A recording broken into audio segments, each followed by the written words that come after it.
기도하겠습니다. 자비로우신 하나님,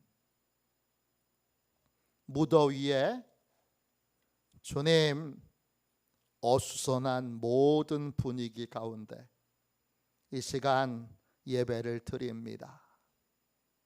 성령께서 이 시간 말씀을 전하는 자와 듣는 모든 자, 예배하는 모든 자들을 주관하셔서 오늘 성령께서 함께 하시는 말씀, 하나님의 권능이 임하고 하나님의 권세가 임하는 하나님의 말씀이 선포되어 영적인 변화가 일어나도록 축복하여 주옵소서.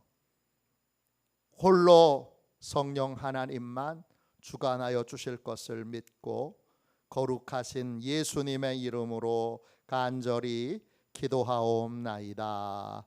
아멘. 우리 좌우 옆에 계신 분하고 이렇게 인사하겠습니다. 바르게 은혜 받는 성도가 되겠습니다. 한 번만 다른 분하고 동일하게 고백합시다. 바르게 은혜 받는 성도가 되겠습니다.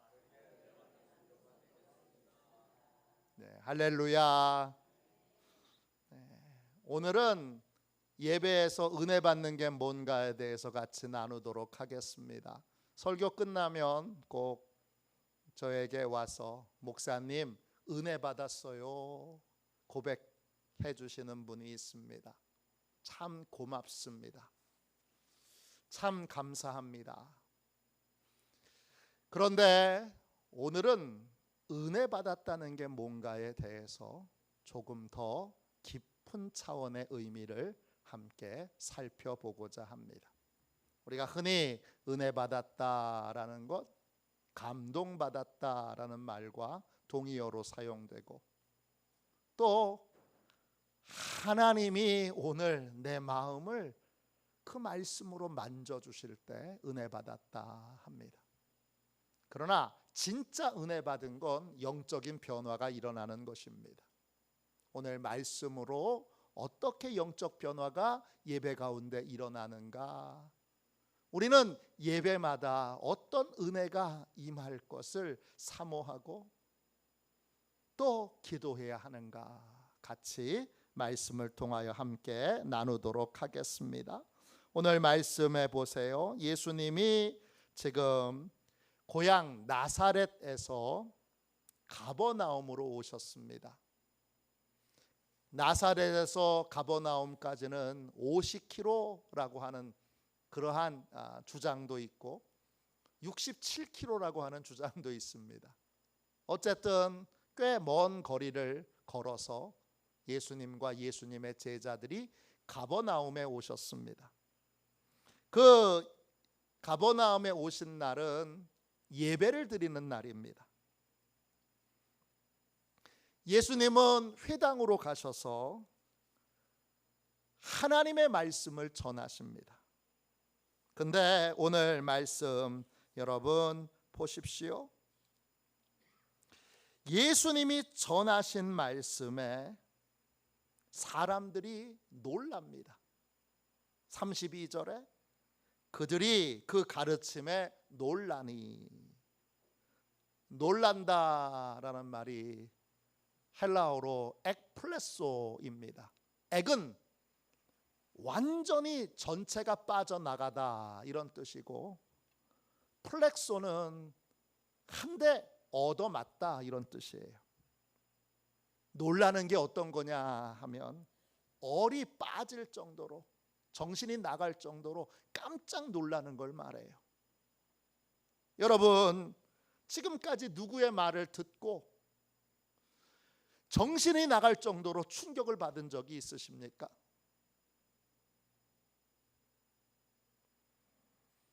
여러분, 어느 목사님의 설교를 듣고 얼이 빠질 만큼, 정신이 나갈 만큼 큰 충격을 받고 말을 못하고 입을 벌리고 이렇게 한참을 충격을 받은 모습으로 있은 적이 있으십니까? 오늘 예수님의 설교가 너무나 충격적이었습니다. 왜 충격적이었느냐? 이유가 나오지요. 자, 32절 다시 보세요. 충격을 받은 이유가 뭡니까? 그 말씀에 권위가 있기 때문입니다.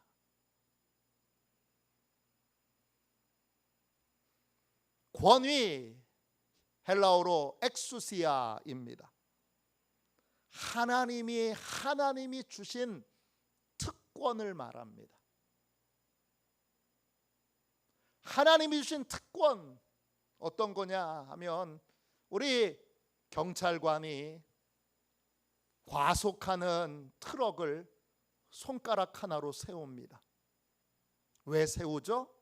국가가 위임한 특권을 이 순경이, 이 경찰이 받았기 때문입니다. 지금 예수님이 전한 말씀에 권위가 있는데, 어떤 권위가 있느냐 하면 순종할 수밖에 없는, 기분 나빠도, 그 운전수가 기분 나빠도 에이, 저건 조그마한 인간이고 나는 큰 트럭을 몰고 있는데 확 밀어버릴 수도 있는데 밀어버리지 못하죠. 왜냐?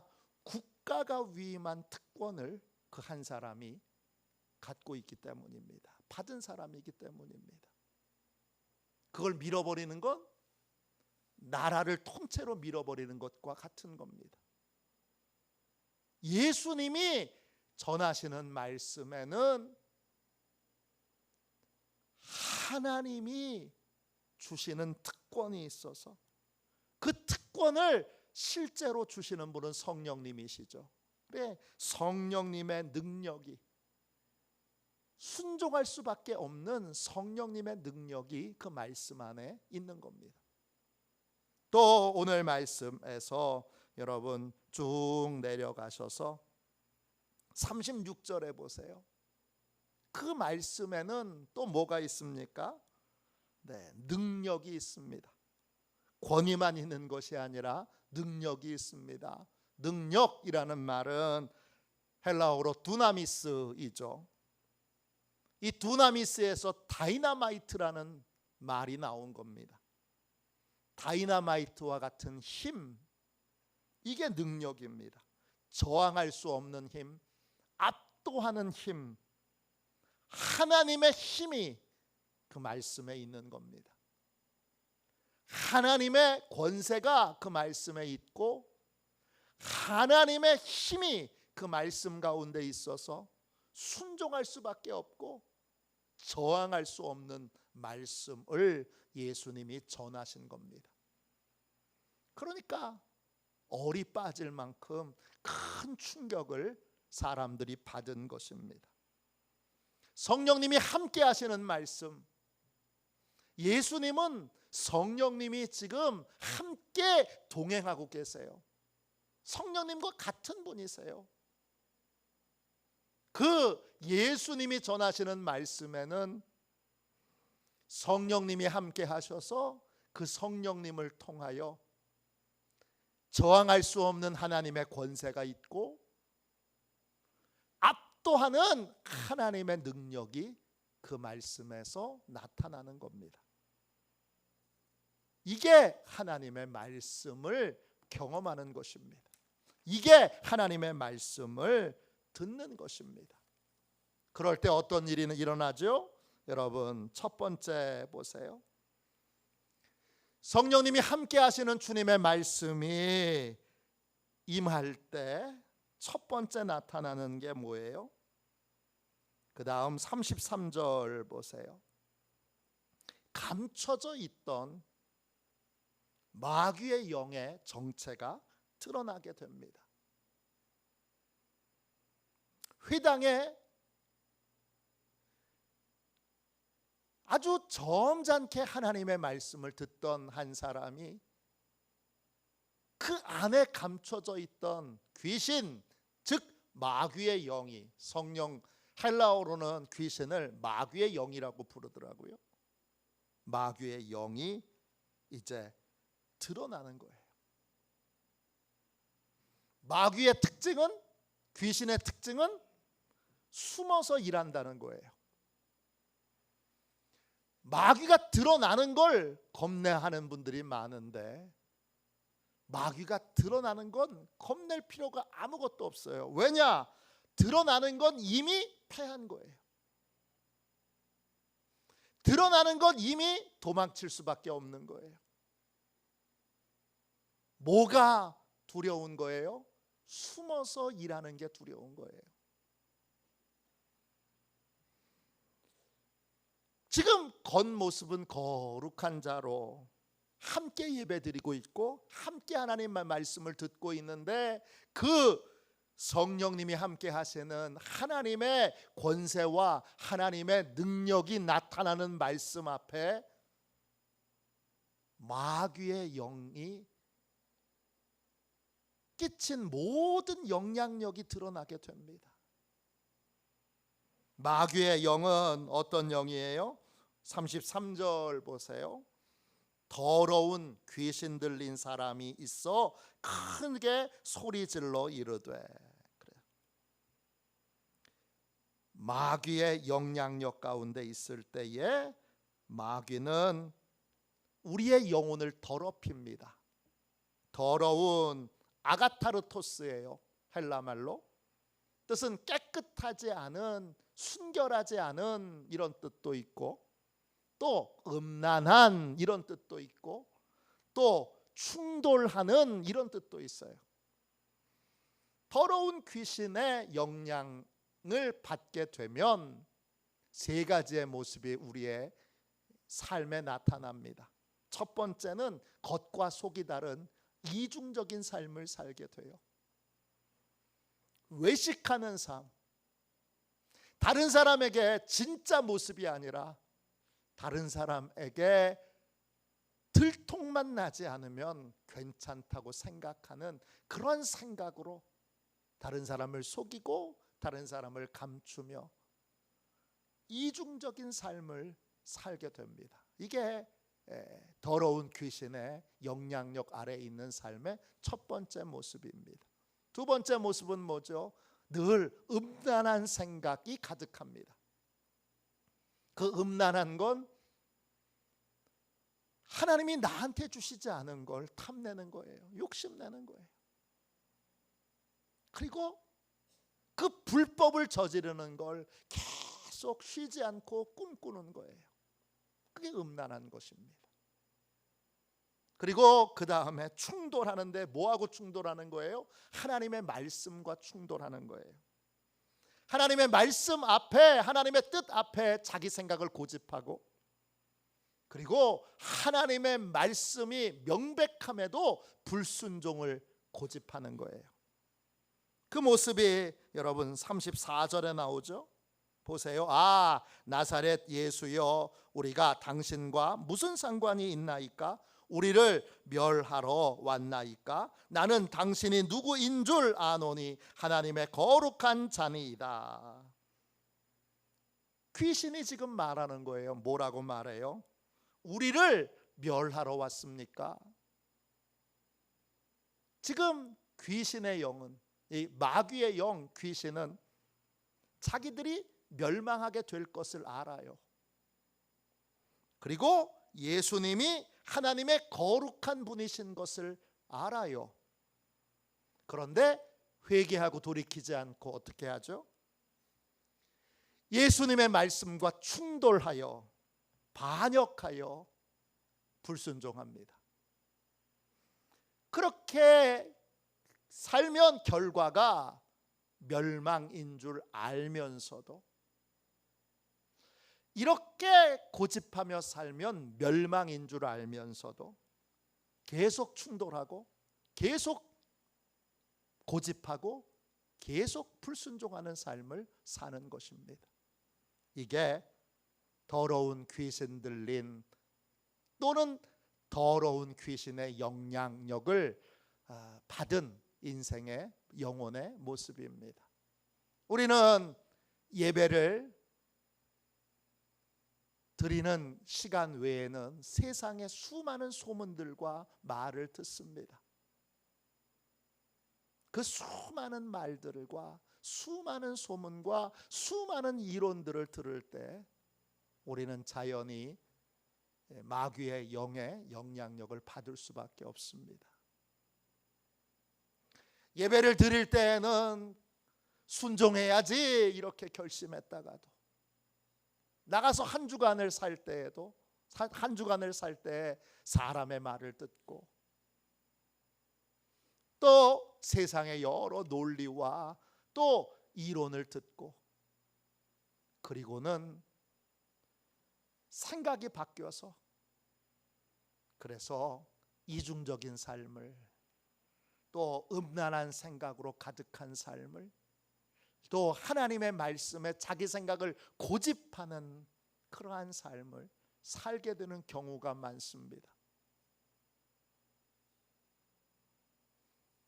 그러므로 우리는 성령 충만한 하나님의 말씀 앞에서 내가 마귀의 영, 이 귀신에게 영향을 받을 수 있다는 걸 깨닫고 이런 부분에서 영향을 받아서 내가 이런 태도와 자세를 갖고 있구나라고 하는 걸 말씀을 통하여 깨닫게 되는 것이 첫 번째 은혜 받는 것입니다. 이게 은혜 받는 것입니다. 은혜 받는 건 뭐하고 똑같은 거냐? 더러운 귀신에게 내 영혼이 이렇게 많이 더럽혀졌구나. 말씀의 거울 앞에서 나의 더러운 것이 보여지는 거예요. 그게 안 보여지면 창피하지 않은데, 부끄럽지 않은데 그게 보여지면 너무 부끄러운 거죠. 제가 만일에 하루 종일 거울도 한번 안 보고 여기다가 큰 검댕을 묻히고 이마에 큰 검댕을 묻히고 다녔다고 생각해 보세요. 또 제가 식사를 하고 나서 여기에 고춧가루가 큰 게 2개 꼈는데 거울을 한 번도 안 보고 만나는 사람마다 활짝 웃으면서 그 2개의 커다란 고춧가루가 있는 걸 보질 못하고 부끄러워할 줄 모르고 막 사람들과 만나고 하루 종일 다녔다고 생각해 보세요. 그거 똑같은 것입니다. 말씀의 거울 앞에서 내가 보였을 때 하나님의 종 목사로 내가 일해야 되겠는가? 내가 교회의 기둥이라고 하는 장로로 일해야 되겠는가? 내가 권사로 모든 성도들의 신앙의 본을 보여야 되는 권사로 내가 일해야 되겠는가? 내가 주님이 일하라고 맡겨주신 집사로 내가 일해야 되겠는가? 내가 하나님의 선택받은 자녀 성도로 일해야 되겠는가? 그게 주님의 말씀의 거울 앞에 내 더러운 것들이, 내 영혼의 더러움이 느껴지고 그것이 드러나지는 것, 그게 은혜의 첫 번째입니다. 두 번째 은혜 받는 건 뭐예요? 성령이 함께 하시는 말씀을 통해서 내 안에서 역사하는 마귀가 주님에 의해서 결박되는 겁니다. 오늘 말씀 35절을 보세요. 예수께서 꾸짖어 이르시되 그랬어요. 꾸짖다, 이 말이 헬라어로 에피티마오예요. 에피티마오. 뜻은 뭐냐 하면 주님이 책임지시는 거예요. 주님이 담당하시는 거예요. 그럼 뭐하고 똑같은 거냐 하면 주님이 그 성령의 권능의 말씀으로 우리 안에서 모르게 활동하고 있던 마귀의 영을 정체를 드러내시고 그 다음에 뭐 하시는 거예요? 수갑을 채우시는 거예요. 이게 꾸짖는 거예요. 여러분 34절 보세요. 마귀의 영들은, 귀신은 34절 보세요. 혼자서 우리 안에 들어오지 않습니다. 34절 나사렛 예수여, 우리가 당신과 무슨 상관이 있나이까? 우리를 멸하러 왔나이까 합니다. 마귀는 혼자 들어오지 않아요. 여러 마리가 같이 들어와요. 그러니까 반드시 한 마리가 아니라 여러 마리를 수갑을 채워야 돼요. 그걸 누가 하시느냐? 주님이 하시는 거예요. 수갑만 채우는 게 아니라 그 다음 35절 다시 보세요. 꾸짖어 이르시되 잠잠하고 그랬어요. 잠잠하고, 헬라어로 피모오예요. 뜻은 입틀막이에요. 우리 안 쓰던 표현이었는데 요즘에는 많이 쓰는 표현으로 입틀막 있어요. 입을 틀어막는 거예요. 마귀의 입을 틀어막는 거예요. 마귀가 주로 뭘로 역사하느냐? 말로 역사해요. 그러니까 수갑을 채우고 입틀막을 하는데 뭘로 수갑을 채우고 입틀막을 해요? 성령이 함께 하시는 말씀, 하나님의 권세가 있는 말씀, 하나님의 능력이 있는 말씀을 통해서 마귀를 결박하고 입틀막을 하는 것입니다. 이게 성령이 함께 하시는 말씀, 하나님의 권세와 하나님의 능력이 함께하는 말씀이 임할 때 나타나는 두 번째 은혜 받는 거예요. 이게 은혜 받는 거예요. 결박을 하게 되면, 입을 틀어막게 되면 어떻게 하죠? 그러면 여러분, 음란한 생각들이 멈추게 되고 거룩한 생각들이 떠오르게 됩니다. 이중적인 삶에 대해서 하나님을 두려워하고 경외하는 마음이 생기게 되고, 그리고 하나님의 말씀 앞에 항복하여 순종하고자 하는 마음이 막 일어나게 되고, 하나님의 말씀에 순종하지 않을 때, 불순종을 고집할 때 내 인생의 결말에 대하여 깊은 두려움과 공포를 느끼게 되는 것입니다. 이것이 마귀가 결박될 때, 마귀의 입을 틀어 막을 때 나타나는 영적인 변화입니다. 이게 하나님의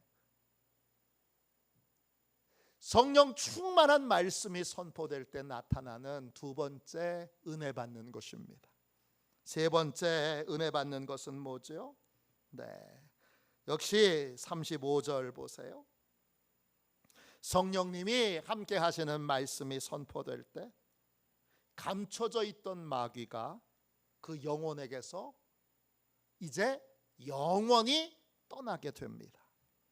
35절에 예수께서 꾸짖어 이르시되 잠잠하고 그 사람에게서 나오라 하시니, 귀신이 그 사람을 무리 중에 넘어뜨리고 나오되 그 사람은 상하지 아니한지라.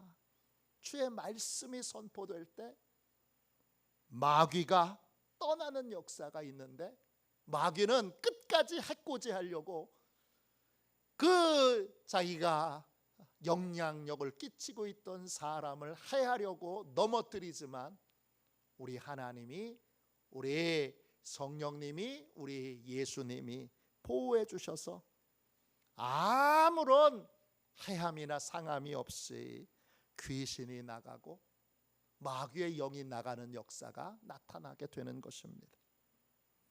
다시 34절 보세요. 우리 주님은 마귀를 멸하러 오셨어요. 멸하다, 이 말이 아폴루미예요. 완전히 멸망시키다 이런 뜻도 있지만 또 어떤 뜻이 있느냐? 패배시키다 이런 뜻이 있어요. 마귀, 성령으로 충만한 하나님의 말씀이 선포되면, 성령이 충만한 하나님의 말씀이 전해지면 거기에서 마귀는 패배하고 자기 뜻을 이루지 못하고 우리를 미혹하지 못하고 우리에게서 자기가 온 목적을 하나도 이루지 못하고 우리에게서 떠나게 됩니다. 이것이 은혜 받는 겁니다. 은혜 받는 걸 영적 변화라고 하는 눈으로 보셔야 됩니다. 예배를 오래 드렸고 많이 드렸음에도 불구하고 난 단 한 번도 영적 변화를 경험하지 못했다. 그러면 더 큰 은혜를 사모하셔야 합니다. 지금도 은혜 받고 계시죠? 지금도 하나님의 말씀으로 은혜 받고 계시는 거 참으로 귀하고 복된 것입니다. 그러나 더 큰 은혜를 사모하셔야 됩니다. 이 놀라운 영적 변화가 있는 예배를 드리기 위해서는 반드시 뭐가 필요하냐 하면 말씀을 전하는 목사님에 대하여 기도가 필요합니다. 목사님이 항상 성령 충만한 상태에 있도록, 우리 목사님 괜찮아, 여기서 멈추지 말고, 아유 우리 목사님 훌륭해, 여기서 멈추지 말고 온전하게 성령 충만하실 수 있도록, 그래서 온전하게 성령에 사로잡혀서 말씀을 준비하고 성령에 사로잡혀서 말씀을 전할 수 있도록 기도하셔야 됩니다. 이게 말씀을 함께 나누는 성도들이 함께 짊어져야 되는 사명입니다. 분당에 가면 만낙교회라는 교회가 있습니다. 들어보셨죠? 감리교 중에 아주 큰 대형 교회 중에 하나입니다. 만낙교회를 담임하시는 김병삼 목사님이 지난번 부흥회 설교를 한번, 김병삼 목사님은 부흥회 설교를 어떻게 하나 궁금해서 음성을 카카오톡에 넣고 그거를 들으면서 만이산을 올라갔다 온 적이 있습니다.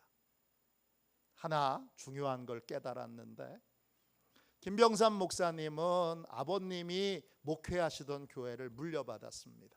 아버님은 아주 훌륭한 분이세요. 김우영 목사님. 우리 제가 부목사로 있었던 장광영 목사님하고 아주 형제처럼 지내는 분입니다. 우리 감리교를 대표하는 정말 훌륭한 목사님이신데, 그 목사님이 목회하던 교회를 이제 아들이 물려받았어요. 어마어마하게 큰 교회잖아요. 이미 아들이 물려받을 때도 큰 교회예요. 근데 초창기에는 설교를 여러분 항상 은혜로 충만한 설교를 전하지 못하고 어느 날은 야 오늘 설교는 죽 썼다 이런 생각이 들 때가 있잖아요. 근데 사람이 많으면 많을수록 이 책임감이 목사에게 얼마나 밀려오는지 설교를 전하는 사람만 압니다. 설교를 죽 썼다 하는 날은 진짜 그 깊은 패배감으로, 그래서 그 패배감을 견디지 못하여 공황장애도 있는 분이 계시고 여러 질병이 있는 분들이 있어요. 이걸 잘 처리해야 되는데 이걸 어떻게 처리할까? 이 패배감으로 늘 그게 한 달에 한 번씩은 최소한 오니까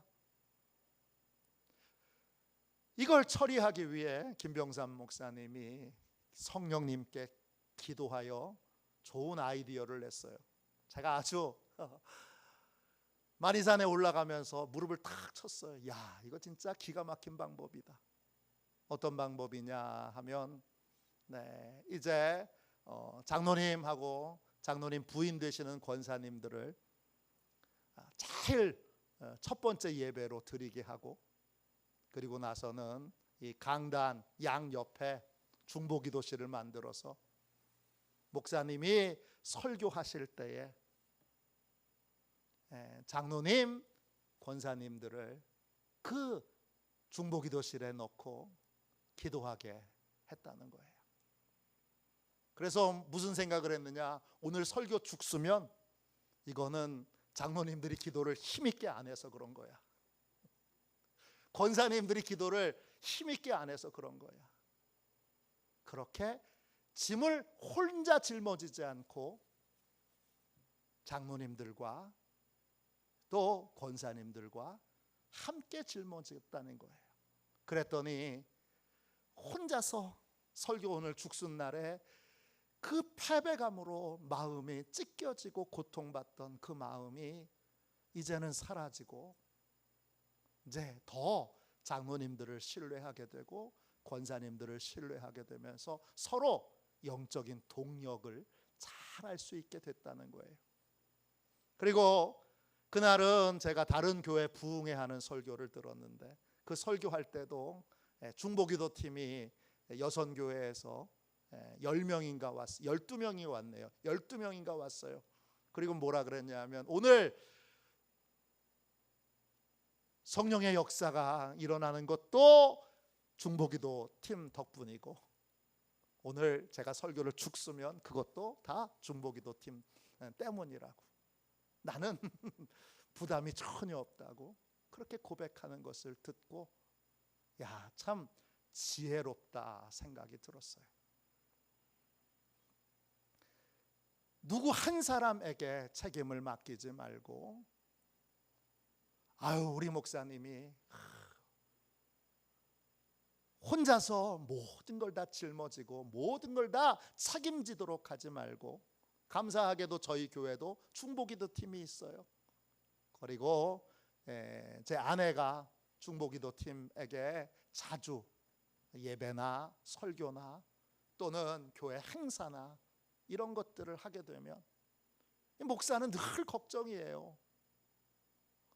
이번에 주일날 영화 볼 때도 얼마나 그거 해놓고 나서 3주 동안 건심하고 걱정했는지 몰라요. 잘 돼야 될 텐데, 은혜 받는 자리가 돼야 될 텐데, 정말 빈자리 없이 함께 가서 은혜 받아야 되는데, 끝나고 짜장면도 맛있어야 되는데, 그 기분 나쁜 분, 또 힘든 분, 어려운 분 한 분도 없어야 되는데, 얼마나 이게 걱정이 많아요. 여름 성경학교 할 때도 이번엔 식사가 잘 돼야 될 텐데, 또 애들이 많이 와야 될 텐데, 이제 이번 주 내일부터는 중고등부 수련회예요. 우리 중고등부 수련회 많은 학생들이 참여하고 많은 학생들이 은혜 받아야 될 텐데, 걱정이죠. 그런데 중보기도 팀들이 함께 짐을 짊어지게 되면, 그럼 제가 그 걱정과 염려를 많이 덜게 돼요. 함께 기도해 주는 분들이 계시니까 반드시 성령 하나님이 역사하실 거다, 그런 마음을 갖게 되는 거예요. 우리는 항상 목사님이 혼자 설교를 준비하도록 두지 말고, 목사님이 지금보다 훨씬 더 성령 충만하시도록, 불만을 가지라는 것이 아니라 더 진실하게, 더 정직하게 성령 충만하시도록 그렇게 기도하고, 성령 충만한 상태에서 말씀을 준비하고 말씀을 전할 수 있도록 함께 기도해 주셔야 합니다. 두 번째, 그 성령 충만한 예배를 드리는 현장에서 성도들 한 사람 한 사람 안에 오늘 주님이 말씀을 통하여 깨닫게 해주신 영적 변화가 일어나도록 기도해야 합니다. 이 두 가지 기도를 우리가 쉬지 않고 진실하게 함께 연합하여 할 때 우리가 영적 변화가 일어나는 성령 충만한 말씀을 듣고 성령 충만한 말씀으로 변화되는 놀라운 역사가 있게 될 줄로 믿습니다. 지금까지 은혜 받았습니다. 예배를 통해서 늘 은혜 받지요.